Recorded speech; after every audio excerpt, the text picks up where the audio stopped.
ब्रह्म पिशाच की डरावनी दास्तान कहानी शुरू होती है एक छोटे से गांव करुणपुर से, जो अपनी रहस्यमयी और डरावनी कहानियों के लिए जाना जाता है।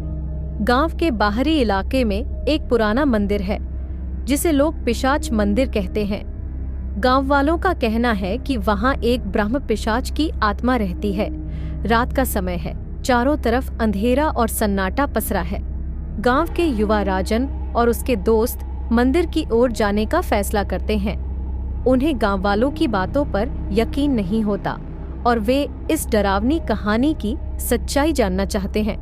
जैसे ही वे मंदिर के पास पहुंचते हैं, ठंडी हवा चलने लगती है।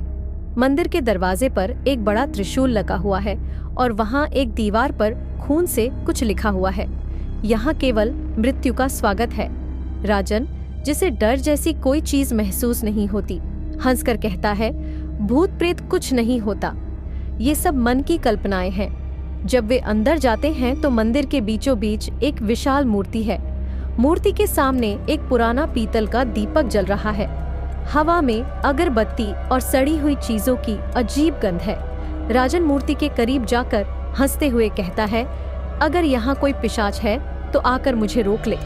तभी दीपक की लौ अचानक तेज हो जाती है और मूर्ति से एक गहरी भयानक हंसी गूंजती है। राजन और उसके दोस्त डर के मारे पीछे हट जाते हैं। मंदिर की दीवारों पर लिखावट उभरती है। वहां लिखा होता है कि यह मंदिर एक श्रापित ब्राह्मण की समाधि है, जो अपने गलत कर्मों की वजह से ब्रह्म पिशाच बन गया था। गांव वालों की मान्यता थी कि यह ब्रह्म पिशाच हर अमावस्या को जागृत होता है और उसे रोकने के लिए मंदिर में किसी की बलि देनी पड़ती है। राजन को ये सब मजाक लगता है और वह मूर्ति को छू लेता है। तभी एक जोरदार आवाज आती है, तुमने मेरी समाधि को अपवित्र किया है, अब तुमसे इसकी कीमत वसूली जाएगी। राजन और उसके दोस्तों को मंदिर के अंदर अजीब आवाजें सुनाई देती हैं। उन्हें लगता है कि कोई उनका पीछा कर रहा है। मंदिर के अंदर की मूर्ति से खून टपकने लगता है। चारों ओर अंधेरा छा जाता है और उन्हें अपनी परछाइयों में भूतिया चेहरे दिखाई देते हैं। राजन का दोस्त सुधीर चिल्लाता है, ये जगह छोड़ दो, यहाँ कुछ गलत है। लेकिन जैसे ही वे भागने की कोशिश करते हैं, मंदिर का दरवाजा अपने आप बंद हो जाता है। मंदिर के बीचों बीच एक परछाई उभरती है। ये एक भयानक विकृत चेहरा है जो गुस्से से भरा हुआ है। वह कहता है, तुमने मेरी शांति भंग की है, अब तुम सब मेरी भूख मिटाओगे।